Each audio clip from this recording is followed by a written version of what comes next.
A man got up to teach a subject before an assembled group. But before he started, he asked those gathered if they would help him pray about a matter that he saw that morning. He went on to explain that on his way to the meeting, he witnessed a terrible car crash. A family inside a vehicle had swerved to dodge another vehicle and lost control. The vehicle violently flipped multiple times and then came to a rest, only to explode and catch fire.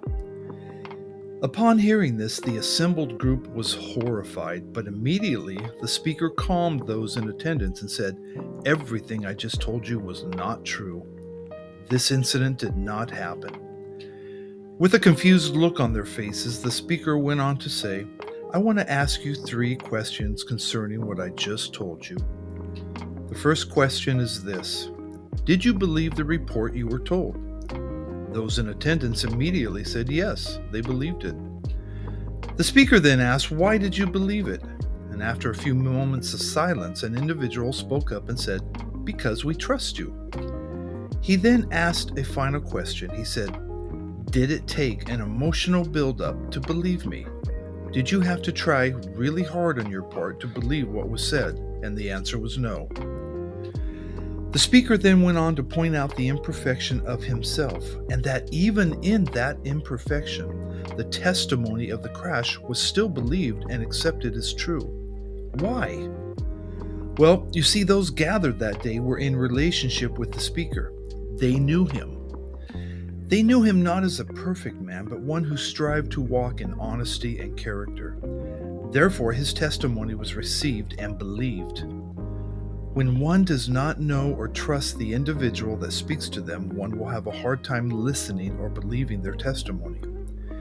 Many will believe the testimony of a faulty, fallen human man, but how is it we find it difficult to believe the testimony of a perfect God? Let me ask you a question. What has Jesus ever done that would cause you to look at him as not credible? Did he sin? Did he make false claims? Did he ever say, "Oops, blew that one"? What has he said that has not come true? I mean, think about this. He fulfilled all prophecy concerning his birth, his life, his death, burial, and resurrection. He demonstrated perfection all through his life. With grace, love, and power, he healed and fed thousands and delivered so many. He was absolutely perfect in his responses to those who tried to trip him up. So why do we struggle to believe him at his word? Well, the answer is simple. It's called relationship.